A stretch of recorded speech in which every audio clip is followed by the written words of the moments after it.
And hello, everybody. Oh, all right, there we go. Hello, everyone. Welcome into another edition of SEC Talk. And boy, what a week it was! From a hurricane to college football, we had an eventful week. That's for sure. But Wade, how you doing? Pretty good. Yeah, we got to spend part of the week together. Tyler evacuated up here to Baton Rouge. He had some work to do with the news station, and we were supposed to be on the direct path and dodged it, and ended up leading to a couple extra days for Tyler as his family got back on their feet. But everybody's good now. We had some good football, and yeah, we're here. Yep. So we got another busy schedule as we now recap week 3 and now look forward to week 4. So the weeks are just rolling on here. We have our updated AP poll, which was released on Sunday afternoon. And then we'll also get into our SEC fantasy results and see how that went down, and then also draft our teams. And then we'll get into some of the key games, some games that really caught our eyes. The LSU South Carolina game came down to the wire. South Carolina ended up losing that game after having a 17-0 lead. And then Georgia and Kentucky, we'll talk about that game. That was definitely a surprise to both of us. We thought that Georgia was just going to steamroll right through Kentucky after Kentucky laid an egg against South Carolina. So, and then we'll also get into our matchups to week number 4. So let's go ahead and waste no time. We got a lot to talk about here on this Monday edition of SEC Talk. We kind of shifted things around since the Sports Scramble show is going to be taking a break for the week. We moved SEC Talk to Monday night. So let's get right into our updated AP Top 25 poll. And there's a new sheriff in town. The Texas Longhorns, the new member of the SEC, doesn't take for them to get Long to the number 1 spot.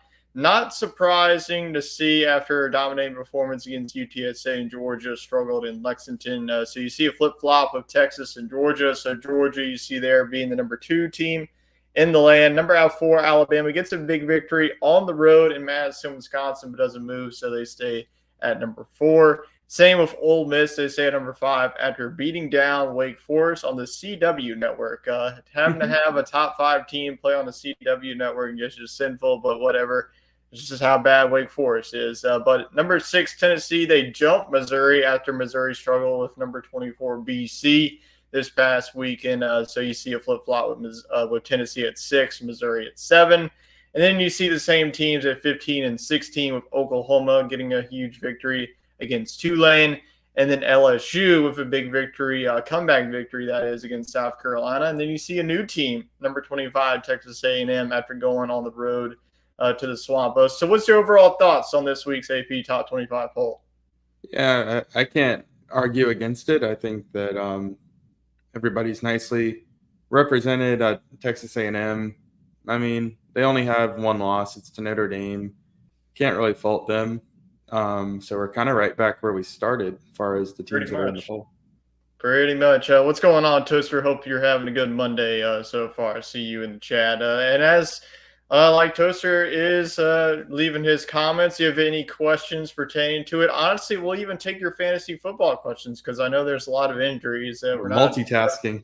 Yeah, we might as well multitask here. So feel free to leave any comments that you have in the comment section down below where that pertains to SEC Talk. Honestly, just sports in general, since we're taking off on Sports Scramble podcast for this week. If you have any sports questions that you want to get to us, feel free to do it. So let's get into our SEC fantasy results here for week number 3. So Wade, why don't you take it away?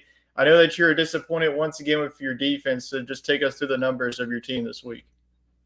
Yeah, I had Taylon Green at quarterback. He did not have the performance I was wanting overall. He had a really good day on the ground. He had almost 100 yards rushing and 2 touchdowns, but he struggled through the air. He didn't throw for any touchdowns, threw for just over 150 yards and had an interception. But Arkansas avoided the upset. They beat UAB, and he got me 257 all-purpose yards. Henry Parrish Jr., I mean, he could have ran for 400 yards in this one, but it was 28-0 after the first quarter. So hats off to him. This was a slam dunk pick. I think we'll be seeing Mr. Parrish in SEC fantasy for weeks to come. Kevin Coleman, He had 77 yards. Mississippi State had a really, really dismal week with the loss to Toledo. But Coleman kept him, I guess. I don't even want to say in the ball game. I guess he kept the offense moving. Is the best I can say. Yeah. He had 77 yards and a touchdown. He continues to be a big play threat for the Bulldogs. And the Auburn defense, just a head scratcher here. New Mexico was supposed to be one of the worst teams in the FBS, and they put up 448 yards on this Auburn defense. So not the effort I was looking for out of Auburn. It wipes out an otherwise pretty solid week, and I barely stay in the positives. I think I had There it is, 40.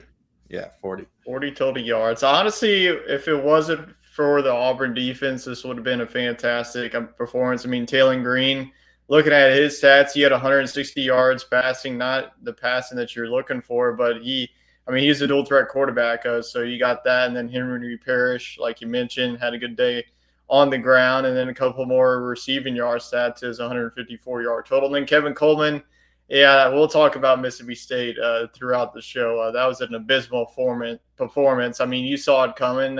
Probably didn't see that big of a performance of 41-17. I know you picked the Rockets to beat the Bulldogs on Saturday. Then Auburn defense, well, you lose them. Good thing that you used them because now you lose them. So I'm sure that you're happy to not see the Auburn Tigers defense. They're all yours, buddy. Yeah, so we do have some questions coming through. What is SEC fantasy? So it's not like what you play like fantasy football. It's pretty similar, but we don't really keep track of that. It's not like we're playing on like some app or anything. It's just one of our segments that we did a couple of years ago. So we draft our teams. You get a quarterback, a running back, a receiver, and then a defense. Then once we get to the bowl season, it doubles. You get 2 quarterbacks, 2 running backs, and so on. And that's all based on yardage. No touchdowns, no catches, nothing like that. Just total yards up and down the football field and subtract the defense. And the defense always comes back to get us. And then he's asking, when's our NFL Week 2 recap stream? We're not having our main show, but honestly, we'll see. We'll see how tonight's game goes. We usually do a fantasy football corner, so I might do, like a separate stream by myself just to recap the week if I have time for that. So that is 40 yards for your team. We'll see if it holds up for you, if you can get your first win here of the season. So now let's go on to my team's results. And Carson Beck, definitely a disappointing performance by him. We'll definitely talk about that Georgia offense and how they fared against that Kentucky defense, but only 178 yards for him. Dylan Sampson, if we had our award show, he would probably be the early betting favorite to be the running back of the year here in the SEC. 105 yards, pretty good performance. If you watch the game, Tennessee had 65 points in the first half. Kent State is one of the worst teams that I've ever seen. They're probably going to get last, probably going to go 0-12 too. So Dylan Sampson, 105 yards, really good performance. And then Trey Harris, he's one of our receivers here in the SEC, really good outing against Wake Forest, 94 yards. And then Alabama defense, pretty respectable, going up against a Wisconsin team. We saw Tyler Van Dyke get carted off the field. He's out for the season, just a season of injuries, both in college football and in the NFL. So 290 yards, and my total, it was pretty close, 87-40. So both of us did not get over 100 yards. So hopefully in week number 4, we could get better this time. So let's go ahead now and get to our SEC fantasy draft here for week number 4. And we have some pretty interesting quarterbacks though. But before we get to that draft, like I just mentioned, our rules. So you get 1 quarterback, a running back, a receiver, and a defense. And there are 2 other rules is you cannot draft the same player twice in back-to-back weeks. So if I drafted Trey Harris, I can't draft him again, but Wade has the opportunity to do it. Yep, you can do it. I'm probably spoiling what's going to happen, but once you draft the defense, you can't use them again. So we have a list going on. We have an Excel spreadsheet that Wade has been tracking. So we've been tracking it throughout the season. And also another rule is that it's not on here. You have to use a position player of every team. Every team so far, Wade mentioned off the air, has been included except for the Kentucky Wildcats. So we'll see if we have any player from Kentucky, but it's honestly not likely because if you've seen Kentucky's offense, they're not very good.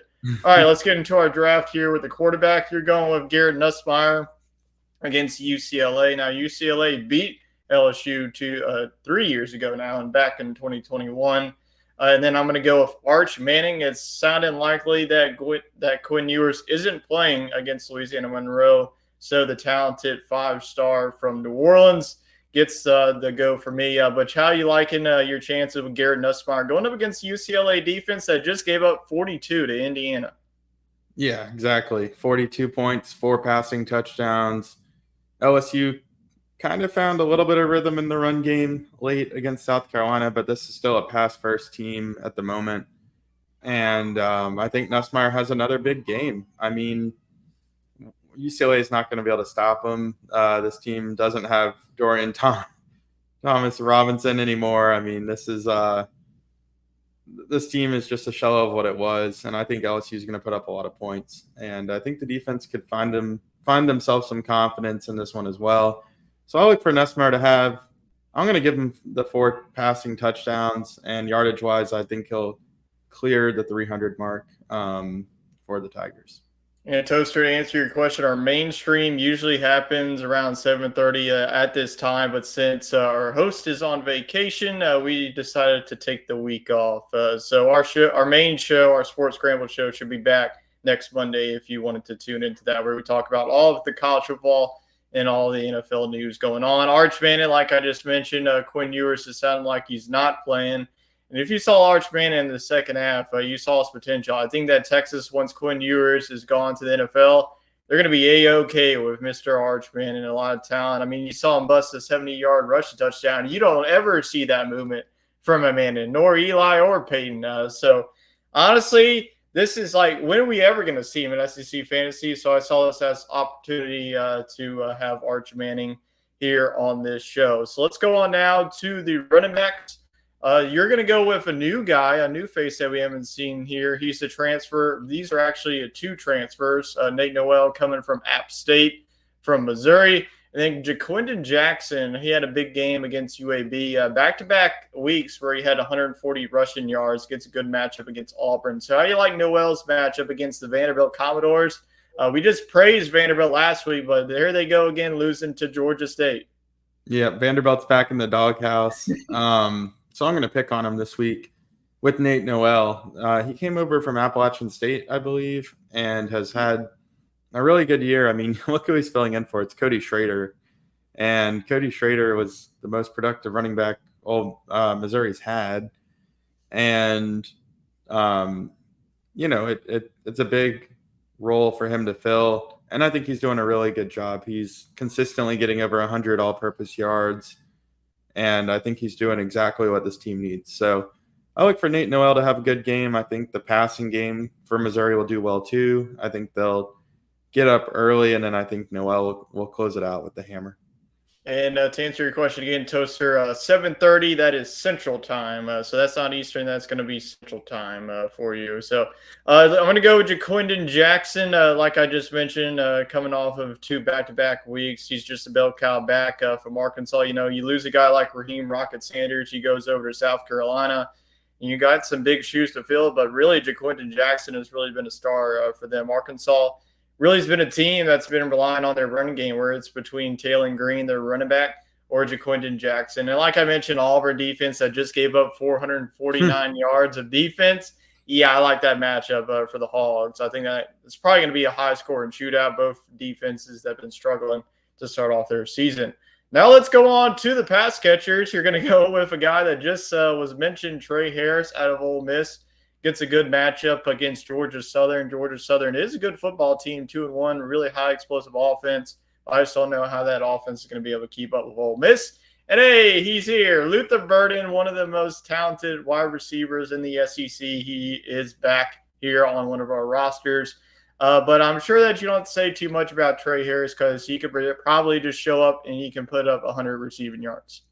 Yeah, I think he'll have a good game against Georgia Southern. I think that, Jackson Dart will do his thing early on, and Ole Miss will probably be up by 3 or 4 touchdowns at the half, and hopefully Harris has done his damage by then, because then I think they'll just run the ball. But yeah, Luther Burden, he it's about time he made his debut, but I think he knew because he really didn't put up big yardages week 1 and 2. And then he caught our eye week 3, and somebody just had to put him on the show. I mean, I was considering it, but I had already picked Nate Noel. Couldn't go with 2 Missouri skill position players, so I'm glad you went with the pick. Yeah, so to answer your question again, our regular shows are on Monday. He just said that he's going to go watch Monday Night Football. So, yeah, definitely go do that. I'm just trying to go ahead. We don't definitely blame you watching a good matchup with both of the Birds going at it with the Falcons and the Eagles. So, yeah, I mean, you look at like Trey Harris, he's going to be the next one in line. You know, A.J. Brown and DK Metcalf are the 2 Ole Miss wide receivers. That's really stepping up for both of those teams. So, I think that Trey Harris – you really look at him, he's really the next man up. Luther Burden, like you just mentioned, we try to praise Vanderbilt for the past couple of weeks, and then they just let me down. I think that Luther Burden, this Missouri offense, they kind of struggled against Boston College, but you got to give credit to Boston College defense. But I think that Luther Burden, he had a slow start to the season, but you're starting to see Burden really step up with Brady Cook throwing the rock to him. So really 2 of the most talented wide receivers, and you'll probably see most of these wide receivers again throughout this SEC fantasy. All right, Wade, you pretty much have been swinging and missing here with your defenses. So where are you going with this week? You're going to go with Missouri against Vandy, probably the most safest ones that you can get. So talk about the Missouri Tigers going up against Diego Pavia in that offense. Yeah, I mean, I don't think Vanderbilt's completely fallen off the face of the earth.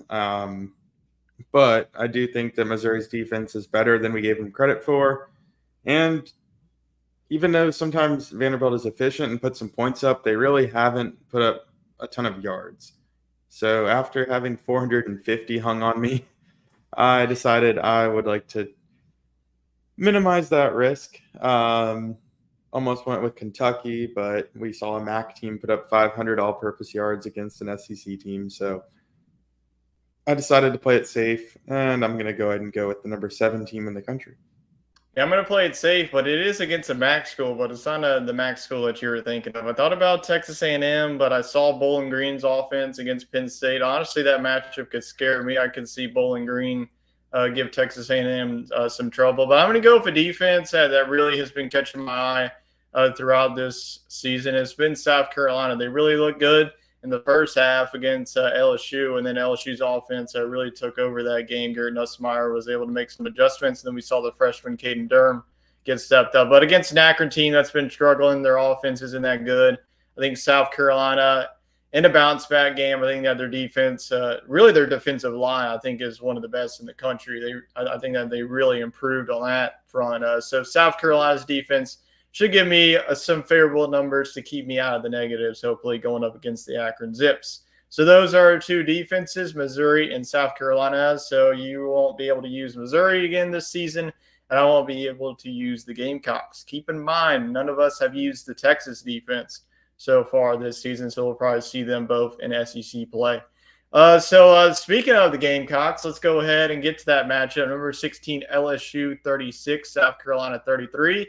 Wade, I'm going to shut up. You were at the game, so give us your perspective on how the crowd was, the atmosphere, and how this game shaped out. Because, like I mentioned, South Carolina was dominating this one. They were up 17-0, and then LSU came out of nowhere. Some penalties that were a little controversial, especially if you're a South Carolina Gamecock fan. But how was your view from the stands? Yeah, it was a terrific atmosphere. Loved being back in Williams-Brice Stadium for sure. And South Carolina came out and punched LSU in the mouth. And I kind of put in my head, you know what? I'm just going to enjoy this game. I'm going to say, wow, y'all got the best of us. Congrats on the win. And before I knew it, I was walking out the stadium with an LSU victory in hand. Just a really wacky football game, some big plays, 70-yard touchdown runs multiple times for South Carolina, a blocked punt, a missed PAT, all things that just led to a really wacky game. And as soon as that point after attempt was missed by LSU, the math of the game was just really thrown off. Both teams tried going for 2-point conversions. Coaches opted not to take field goals because they were down by 4. And then all of a sudden, LSU takes the lead for the first time with a minute left.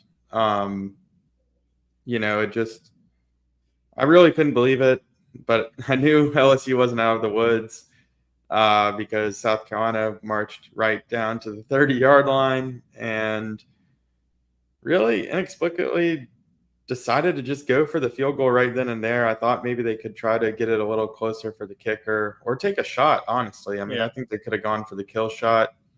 Unfortunately for the Gamecocks, the kick was just a little bit wide, and LSU survived.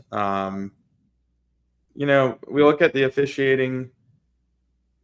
I'm kind of under the impression that they weren't bad calls, but man, were they tough calls to make in that context. And I know that's not what officials do. They're supposed to look at the penalty, and if it's an infraction, you call it. But did a block on Garrett Nussmeier, should that negate a touchdown? Did Nussmeier have anything to do with the play? Was it a dirty hit? I don't know. Enough to take potentially the game-sealing score off the board. That's tough. But every team's supposed to play by the same rules, and LSU just got some luck. Maybe we got some good fortune back from a few years ago when we banged a extra point off the upright in New Orleans or something like that. So I don't know. It was a really good game. Still some things that I'm scratching my head over, but a lot of positives. I thought the pass rush looked terrific. I thought South Carolina's pass rush might be the best in the conference, and I think LSU finally found their footing in the run game with Caden Durham. So there's some good takeaways from this one. A lot ahead of both of these teams, really, just sitting with one loss. Yeah, absolutely. I think that both teams, even with South Carolina, how brutal of a loss that is, they still have everything in front of them, even with a loss. So I think that this team is going to be better than we thought, because I think that heading into this season, we just didn't really know where South Carolina is. You lose a guy like Spencer Rattler, and their defense didn't really look that great down the stretch. But I think that what really changed is that Lenore Sellers injury, because South Carolina really became one-dimensional, and you bring in a guy like Robbie Ashford, which we have seen plenty of times. He's not that good. I mean, I don't even know how he got I thought he was in there as a wildcat, and then I realized that Sellers got hurt. Yeah, so I mean, look, you saw Raheem Rocket Sanders, what he could do. Once he gets to the open field, you won't be able to catch him. So that's where LSU still needs to improve, is on the rush defense, and then they still South Carolina had a lot of big plays on the ground. They had that Lenore Sellers run that was over 70 yards, and they had that Rocket Sanders run. So yeah, there's just a lot of minimum changes. Honestly, I thought that whenever South Carolina was up 17-0 after they had that block punt, and then Lily just took one play and that was it. So I thought that was going to be it for LSU, and South Carolina just going to steamroll right through them. But the funniest thing that you noticed is the South Carolina students decided to exit down the ramps and line up to storm the field against LSU, and they missed a kick, and it was just the greatest scene ever. There was just a lot of surrender Cobras, and they all went crying home. So, yeah, that's why you can't do that until they didn't even have the lead, which was I don't get it. Why do you? Well, they did. It was before LSU went down the field and scored the game winner. Well, then they haven't seen an LSU game, because we've seen here plenty of times. LSU, even under a couple of years ago, and then especially under Brian Kelly, they've been down by double digits. Just like the Missouri game last year. Yeah, just like the Missouri game, and then 2 years ago at home against Mississippi State, they were down 13-3 going into the half, and so yeah, LSU is no matter who's coaching them, it's just something about LSU. They could be down by 20 and they could find a way to win the game. Only LSU can do that. They just have some magic that they can do this. But big victory for LSU. South Carolina, I think they're going to be pretty good down the stretch. You get Akron, bounce back from this one, and then just keep stacking on wins, because we saw Georgia. They're vulnerable, honestly, at this point. So we will talk about that. But honestly, this was the game of the week. College game day, I had some doubts about them going there, but honestly, great opportunity to give the spotlight to Columbia for that week. And then college game day is going back to the SEC Oklahoma and Tennessee will be featured in this week's matchup, which we will get to later on the show. So let's get on to the next game. This was our SEC Talk game of the week here. Number 24, Boston College, and number 6, Missouri. And this was a pretty good game. Honestly, it was controlled in the first half by Boston College, but Missouri was able to tie it up going into the half. And then after that, Missouri really never looked back. So honestly, it wasn't the best game that Missouri's played all season, but you got to give credit to Boston College. I mean, this is going to be a scary team to deal with week by week in the ACC. You really look at Florida State, they're 0-3. So who's going to be that representative? Maybe it's just Miami and Clemson and everyone else, but could it be Boston College? But Missouri, this is honestly, we're probably going to look back, and this is going to be a better win as Boston College continue on throughout their season. So we saw Luther Burden have a good game, over 100 yards reception. He also got himself a touchdown. And I feel like, Missouri, they have a kicker. It doesn't matter if they have Mevis. They had a guy that kicked a 56-yard field goal. So I don't know where Missouri's finding these field goal kickers that could just make it from the moon. But really big victory by Missouri as they now head to their first game in conference play against Vanderbilt. So are you still buying the hype on Missouri, or are you scratching your head about this only 6-point win against BC when Missouri and Vegas was a 15.5-point favorite? No, I'm not. I thought that was too high of a line. Missouri has a really good offense, but Boston College is terrific on defense. And I kind of thought the defense would prevail in this one. Missouri hasn't played anybody good yet this year.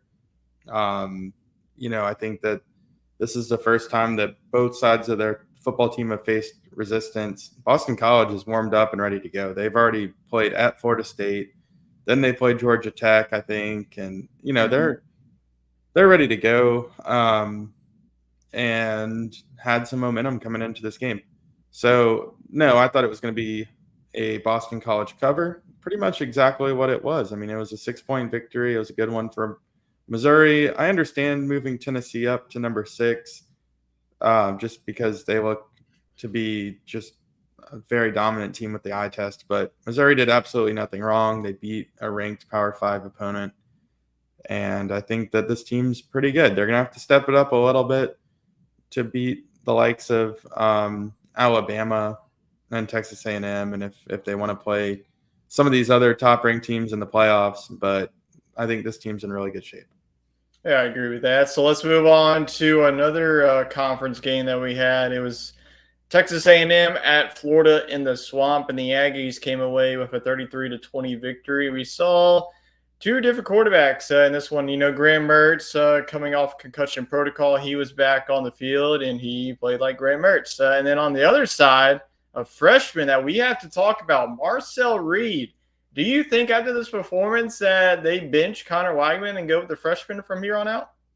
I think we'll see him a little bit more. Both of these teams have a really talented freshman waiting in the wings.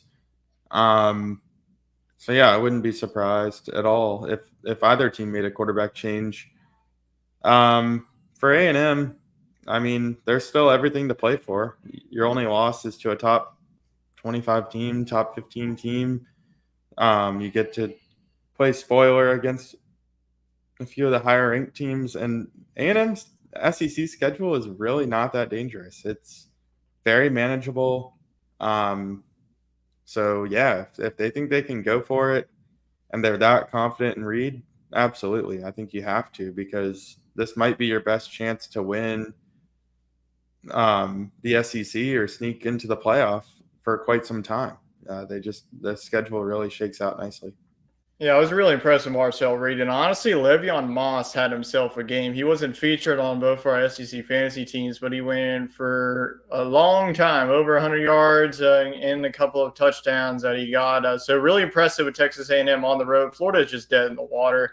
This team is just going in the wrong direction. And Billy Napier is counting his days. They had a board meeting on Sunday. I thought it would happen there, but I guess it's not, since it already passed. So maybe he gets another week. That was a fundraising meeting. Yeah, really. But, yeah, if he loses to Mississippi State, he's definitely gone. But we will see. Florida is definitely in the wrong direction. I think that Texas A&M, even with the early loss to Notre Dame, like you mentioned, their schedule isn't that bad. They avoid, they still have to play Texas at the end of the season. So that'll definitely be a tough one. Then they get LSU at home. But outside of that, I mean, Texas A&M still has a lot to play for. So don't count the Aggies out, especially if Reed's the quarterback. I think that Reed gives them a spark that Weigman doesn't really give them. So we'll see what Mike Elko does from here on out. So let's go on now to another conference game. This was the primetime battle here on ABC. Number 1, Georgia at Kentucky. And the line was Georgia 24.5. Well, Georgia ended up winning this game by 1 point. It was 13-12. It was a lot of field goals. Only one touchdown. That was to Georgia. Kentucky pretty much pulled a Washington Commanders and almost won the game by kicking field goals. But that's just not going to work. But Kentucky's offense, I mean, Vandergriff, yes, did he have a better game than he did against South Carolina, but was it enough to beat number 1 Georgia? No, it wasn't. And honestly, I mean, whenever Mark Stoops, it was a 4th and 8 with 4 minutes left. I mean, at that point, you got to go for it. If you punt the ball away, you just don't get the ball back. And when they did, it was only like 10 seconds. So if Kentucky had a lick of an offense, they would have pulled off the upset of the century here. But Georgia's offense, so we saw a little bit of cracks with them. You know, Trevor Etienne, Kentucky's rush defense really did well against him. And then Carson Beck didn't even throw for over 200 yards passing in this one. And Georgia's defense was able to keep them in the game here. So are you concerned with this Georgia team after this showing? No, I mean, I think they're still a really good football team. I think that there's some questions on offense, but I think they're going to get it together. I really honestly wouldn't even have dropped them from the number 1 spot. I mean, they played a conference game on the road and they won. Texas beat the crap out of an inferior opponent, and now their quarterback's hurt. So I don't see how you can justify moving them to number 1. I think it makes Georgia look more human, but I don't think there's another team in the country, maybe besides Texas, that I would say stacks up with them. So no, I'm not doubting Georgia. I would even throw Ohio State in the mix, but we haven't really seen them play anybody worth like talking about this season. But they will. Oregon will probably be their first test. But Georgia, their bye week comes at the best possible spot. They get a bye week. And then the game that we'll be talking about next week is Georgia at Alabama. So what a game that's going to be. Georgia in the past has really struggled with Alabama, but Nick Saban isn't there. So we'll see how it is. So we will definitely talk about that game on next week's show. So both teams, Georgia and Alabama, will be on the bye. And that matchup, I would have to assume College Game Day would be there. I mean, that's shaping up to be a top 4 matchup with a lot of playoff implications in that game. But I was really impressed with Kentucky. I mean, after South Carolina hammered you at home 31-6, I mean, you didn't like you mentioned, this defense will be able to keep you in the game, but your offense – it's not SEC caliber offense to win you many ball games. So Kentucky, we will see where they go from here, but I just don't really see this team get into where they see themselves this season. But maybe they'll prove me wrong. All right, so those are our big matchups that we saw here in week number 3. Now let's see how our crew did on the pick'ems. You went 10-4. I know a couple of games that you picked Tulane. They almost had it, but Oklahoma ended up stretching their lead and even more. You picked Toledo to beat Mississippi State. That was a good pick by you. And then Chet and I went 11-3. So pretty good performance from the 3 of us here in week number 3. And now we'll shift our gears to week number 4's games and picks. We have 10 games here on the docket. Like I just mentioned, a couple of teams on the bye, with most notably Georgia and Alabama for their showdown in T-Town. So let's get to the morning games. And, yep, this game deserves to be in the morning, probably at 9 a.m., honestly. But Florida at Mississippi State, 2 teams that just honestly need a win at this point, both 1-2. Florida just coming off a loss against Texas A&M, and Mississippi State just getting absolutely trounced by. I mean, my gosh, the MAC must be like the next Power 5 conference win, because the MAC has just been showing up every single week. Toledo putting up 41 points on the road at Davis Wade, nonetheless. But Florida, Mississippi State, I mean, what do you see from this one? I mean, these are 2 teams that are just not very good right now. This is probably the battle for the bottom of the conference. I mean, every other team in the conference has shown us some life. I would say Mississippi State's shown us a little bit more life than Florida. I do like that it's at home, but all that's out the window. I mean, they just let a MAC team come in and put 40 on them. Yep. So I'm going to go with Florida because they probably have the better roster, and I like Johnson, the running back. I think he's just going Oh yeah. to have a feast.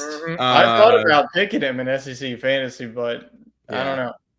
I don't I really just know wanted to where. stay away from this game, but yeah, he's probably going to have 150 yards. Yeah, I mean, And I think Florida squeaks one out here, but probably Florida's last conference win of the season, maybe against Kentucky. or last win of the season, to be honest with you, because they got UCF here coming up, and UCF just got a big victory on the road against TCU. But there's not an ounce of me that I could ever pick Mississippi State again this season unless they're playing an FCS school. I mean, you just let up 41 points to Toledo, and I mean, Arizona State, they're looking better than we thought. I mean, they just beat a really good Texas State team on the road, but I mean, give up 250 to Scattaboo. I don't even know how many yards that Johnson. They could just Florida could just hand the ball off to Montreal Johnson. They could probably still win the game. So I'm going to go with the Gators. I think that's going to be an ugly game, but the Gators squeak it out here on the road. Honestly, I wouldn't be surprised if Florida blows them out because Mississippi State just has not shown a pulse. Honestly, they showed a pulse in first game, but Eastern Kentucky, I mean, there's not much to really say about them. But Chet's going to go the opposite direction. He's going to go with the home team, Mississippi State. So Wade and I are going with the Gators. Chet's going with the Dogs. So we will see who wins this matchup. I don't think that Mississippi State loses this one. They fire Jeff Lebby, but if Florida loses this one, Billy Napier, they might as well just leave him in Starkville and try and find himself a job with them. So Mississippi State's going to stick with Levy. Yeah. I mean, that offense is going to be fine. I mean, Arnett didn't recruit worth a darn, and you see what's happening this season. So another MAC team, Ohio at Kentucky. Ohio is 2-1. Kentucky 1-2.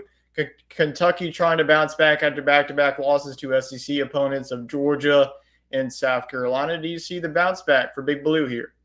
I do. They changed my opinion back in the positives. Like I said, I like Kentucky this year.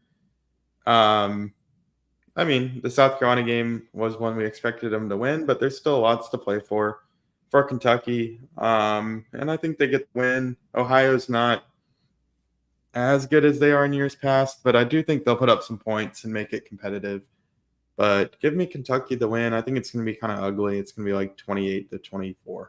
Yeah, I know that Ohio's 2-1, but they haven't really impressed me throughout the first 3 weeks of the season. So I do see a bounce back like you here for Big Blue Nation. Hopefully this offense can continue to improve every single week. I mean, you see little improvements from them, so that's all you can hope for if you're a Kentucky fan.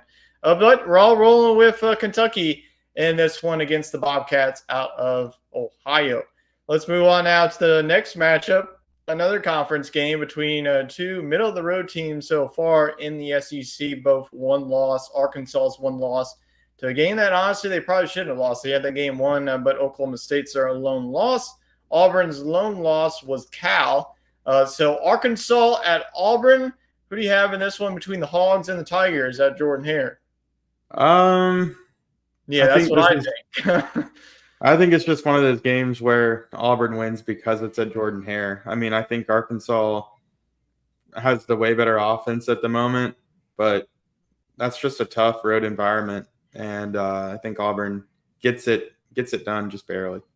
Yeah, I think that it's going to be a high-scoring game. Both defenses have not really impressed me so far throughout the season. I'm going to go Auburn 34-31. It's going to be that type of game. Look for both of the running backs to get involved here with Jarquez Hunter on Auburn's side and then Jaquindon Jackson to heavily get involved.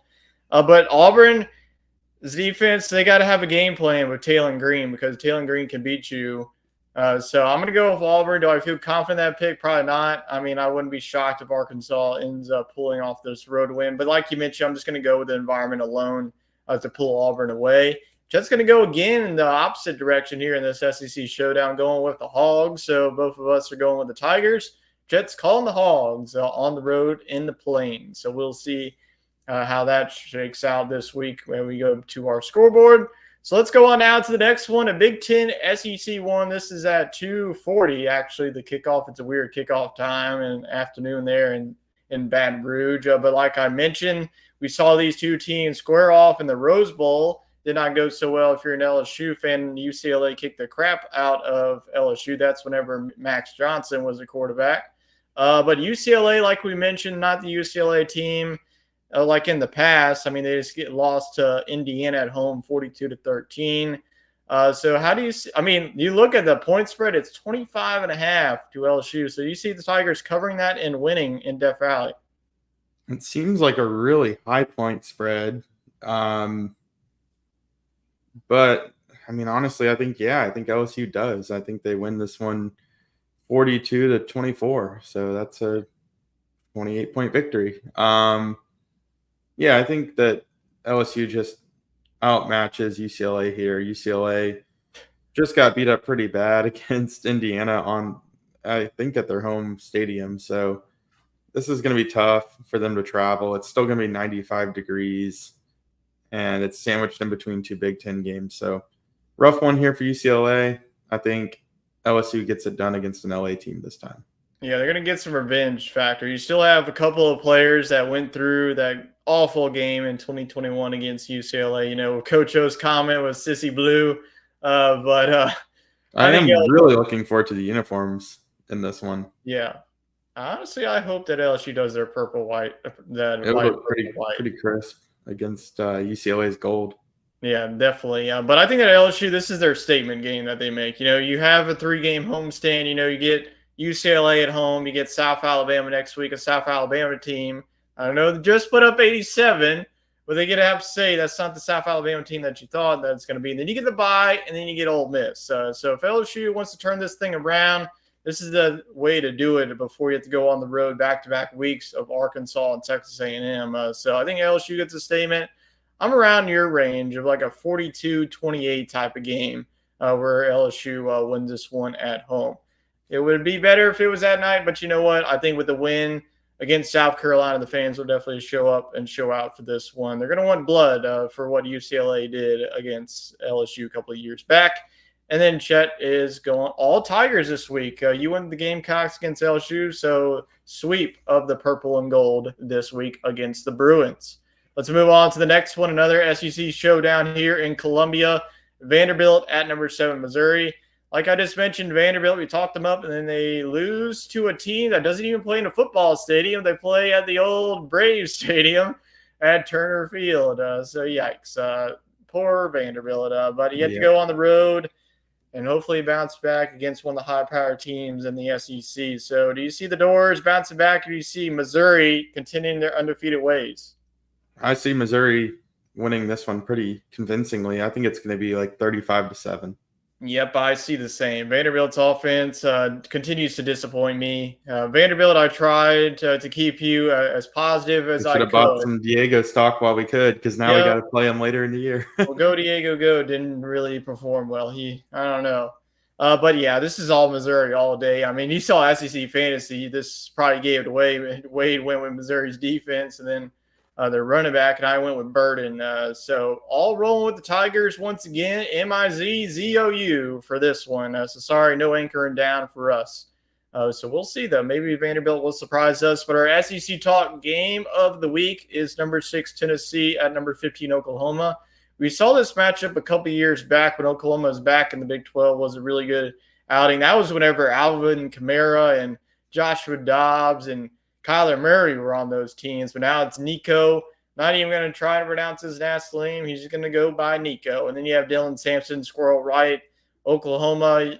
On the other side, you have Gavin Sawchuk and then Jackson Arnold. So Tennessee's been dominating pretty much every team that they played. Do you see it happening once again in Norman? I have to hesitate on this one. I mean, I think Oklahoma playing their first SEC game at home at night. Game day is going to be there. There's a lot of good stuff, but I'm going to go with Tennessee. Yep. I'm going to go with the same. I think Tennessee smacks them right in the mouth and says, welcome to the SEC, brothers. I'm going to go like 42-21, honestly. I see a statement for Tennessee. Tennessee is a playoff team. It would be shocking if there wasn't. I think Nico is right there in the Heisman watch. I mean, there's not really a quarterback you would see. Like, if Ewers going down with injury, that really opens up the door for the Cam Wards of the world. But I think that Tennessee Oklahoma, I mean, they're undefeated, but like some of their wins, they've impressed me. Like, and I know that they won 34-19 by points. They struggled with Tulane. Then Houston game, I mean, 16 points. Tennessee's got a defense, people, and I think that they're going to get after Jackson Arnold. So give me Tennessee in a statement, and Chet's also going to go with the Vols. So we're all singing a Rocky Top to beat Oklahoma in Norman on Saturday night. But I'm definitely looking forward to this one. I'm definitely going to be having this one on the TV. Let's go on now to the next matchup. Your team that you're quite familiar with. So maybe you're going to give us a lot of analysis on this team of Bowling Green, the Falcons out of the MAC. I don't know what it is of these SEC teams that want to play these MAC schools, but they're going to learn that you're not supposed to schedule the MAC schools. But they're going on the road. Could be a good thing. Yeah, to number 25 Texas A&M. So how do you see this matchup? Do you see the Falcons? They just played Penn State close 2 weeks ago. They're coming off of the bye. How do you see the Falcons performing against the Aggies? Yeah, I mean, you got to look at what you did right against Penn State and try to replicate it. I think Penn State's probably got a better defense than Texas A&M, so I think the offense is going to score. But I will say, I think if Marcel Reed is the quarterback, I think this team has a new X factor. I think they could potentially just outpace Bowling Green in this one. I think A&M gets it done, but Bowling Green, the boys from Bowling Green, Ohio, there is a Bowling Green, Kentucky too. I thought they were from Kentucky myself, but they are from Ohio, and they are my lovely team on the video game. So I think that A&M gets it done. I think they want to stay in the top 25 this time. So I'm going to say it's close early, but they do pull away. I'm going to go 38-24. Yeah, I'm thinking of the same. That Bowling Green makes this a game for about 3/4, and then Texas A&M. That's if Weigman plays. Give me Bowling Green upset. I mean, if they play like they did against Penn State, I could definitely see it. But if they go with Marcel Reed, this could definitely get away from them. I still know how Bowling Green can handle a dual threat quarterback, but I'm going to go with the Aggies in this one. I don't know what the line is. We'll see what it is. I would have to guess it's around like 24, 25, like that. But I am going to go with the Aggies at home. Those are two tough environments that Bowling Green has to go. They just went to Happy Valley. Now they have to go to the 12th man. It's an absolute brutal non-conference slate that they went through this season. But Chet, no love for the Falcons. All picking the Aggies and sticking with the SEC for this game. And we will now continue on. Another MAC versus, oh my gosh, how many MAC and SEC are we going to get this week? My gosh. But the Akron Zips at South Carolina. Do you see another bounce back here of South Carolina? Because it's got to be tough. I mean, South Carolina, that was a team that had the game won, and now you have to come back and really flip the switch against an Akron team. So how does the Gamecocks get up against this Akron team? Yeah, I mean, I think there's going to be a little bit of a hangover there. My grandfather brought up a good point that oftentimes in college football, you see week-to-week momentum where if you finished really strong, you come out firing. If you lost a close one, you come out a little sluggish. So I think South Carolina will be sluggish at the start, but they will get it done. They'll get it done, and you just got to run the football with Rocket Sanders. Yep, that's all you got to do pretty much. We'll see if Lenore Sellers is back to fully healthy. I wouldn't rush him back. I mean, I'd put Ashford in there and just hand the ball off. Yeah, I would just put Ashford in this one. Just hand the ball off like 50 times. Just, I mean, you're going to beat Akron no matter what you do there. I'm going to go with South Carolina pretty easily in this one and hope that their defense, I hope Akron honestly doesn't get anything, get 0 points and get under 200 yards. That would be great for my SEC fantasy team. Jets also going to go with the Gamecocks, so showing some love for the Garnet and Black this week all across the board. Go on to the next game, Georgia Southern from the Sun Belt. They're 2-1. If you've seen this, offense can absolutely score. I mean, they put up 45 on Boise, and from there they have just been cruising. But we'll see if they continue to cruise because they're going to have to put up a lot of points if they want to keep it even remotely close as they go on the road to Oxford and play number 5, Ole Miss. So you might want to take the over in this game, but who are you going between the Eagles and the Rebs? Yeah, I mean, Ole Miss continues to just kind of play a lackluster schedule. I know they played on the road against Wake Forest, and they can't Yeah. help how Wake Forest is. But we haven't. I don't think we've seen the full potential of this team. We see Ole Miss rev their engines Probably won't for see it about a half. until they play LSU. Yeah. So hey, and that could work to LSU's advantage. But yeah, they get this one done at home. Georgia Southern, I mean, they're going to probably score 2 touchdowns in this one, but Ole Miss is going to just smack them. And I expect Georgia Southern to make a bowl game, but Ole Miss is just that good. Keep in mind, Ole Miss's defense has not allowed 1 touchdown this whole entire season. So we will see if Georgia Southern can finally get on the board. So yeah, that's the thing. Like Ole Miss's defense, they will not get tested at all because they're non-conference. It's not all that good. Like you just mentioned, Wake Forest, they're going to be at the bottom of the ACC. Let's just be real; they're not going to be that good of a football team. This is just going to be a typical Ole Miss game where they win like 56-10. Honestly, it's just going to be another game. Hey, let's just get to the stands, drink a couple beers. Hey, we won by 40. Let's move on to the next one. So yeah, let's just move on. Ole Miss, they're just going to kill them. So let's move on to the next one. ULM with General Booty going on the road to #1 Texas. So that environment, I mean, it's going to keep getting better as the season goes on, as Texas continues to stack up these wins. But like I mentioned, will be no Quinn Ewers in this game. It will be Arch Manning, so we will get to see the sophomore quarterback step into that starting role for the majority of the game here. So is this pretty much another Texas game where, all right, ULM coming in, let's just put up 50 on them? Yeah, I mean, Arch Manning or Quinn Ewers, it doesn't matter. This team's going to hum to a victory. So yeah, give me Texas. Texas. Let's move on here. All right. Speaking of Texas, we don't really have to get into this one because I feel like I've pretty much talked about it. If you've had anything from the show, Quinn Ewers avoided a serious injury, so that's definitely good news. He's week to week, and it's really sounding like that Arch Manning is going to be in the game. So that's why I went for Arch Manning. But could that change? Yes, but honestly, it's ULM. I would just throw out Arch Manning, get you a win. Quinn Ewers, come back when you play Oklahoma at this point. I mean, just keep him healthy for the big games as well. So that's good news for the star quarterback for the Longhorns. Next question, I think is pretty obvious. Is it time for Billy Napier to go? Yeah, I mean, there's just no way that he survives this schedule. And now that Florida's got 4 Power 4 teams and South Florida's looking competitive too, I mean, they just can't afford to lose that edge. Yeah. Yeah, I mean, looking at Florida's schedule, I'll go ahead and pull it up here. So they have Mississippi State this week, and then it doesn't get any easier. Hopefully they have a bye coming up because they definitely need it. This is a team that's they need it for reset. But they have Mississippi State on the road, and then they have a bye next week after Mississippi State, and then they get UCF at home, Tennessee on the road, Kentucky at home, Georgia on the road, Texas on the road.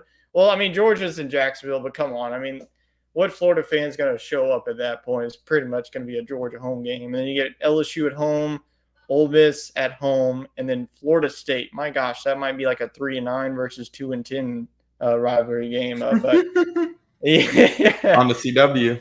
On the CW. But yeah, I mean, I've been saying it for years that Billy Napier. Honestly, the biggest mistake that Florida did was getting rid of Dan Mullen. I think they gave up on him too early. Yeah, they did. I mean, they went to New Year's Six bowl games back-to-back years. They were 10-2, 10-2. Like, hey, let's just get rid of him and go to a Sun Belt team. Yeah, whatever. Florida, hopefully they don't swing and miss with another head coach, because if they do, then this program is just not going to be able to return to its form. So the next question is, where does Mississippi State go from here? Before you go ahead and answer that, we just talked about schedules. So Mississippi State stands at 1-2. They already lost to Arizona State and Toledo, so they get Florida at home. And here he goes. Are you ready for this? On the road at Texas, on the road at Georgia, at home against Texas A&M, at home against Arkansas. Good thing they get UMass after all this. And then they get on the road Tennessee, at home against Missouri, at Ole Miss. So where does Mississippi State go from here after what I just read to you? 3-9 at best. Oh, shoot. Really? 3-9? I don't even see that. Maybe 2-10. Maybe beat UMass. Honestly, right now, I would see them going not going winless, honestly, in the SEC, just based on the schedule. Maybe they get it. Maybe Arkansas at home. I mean, maybe Florida Like if they beat Florida, I mean Florida's a 5.5. But I mean outside of the Florida Arkansas game, I don't see them really I mean, to getting be it. honest, the team's pretty much living up to my expectations, minus the Toledo loss. I I really just didn't see this team being very good.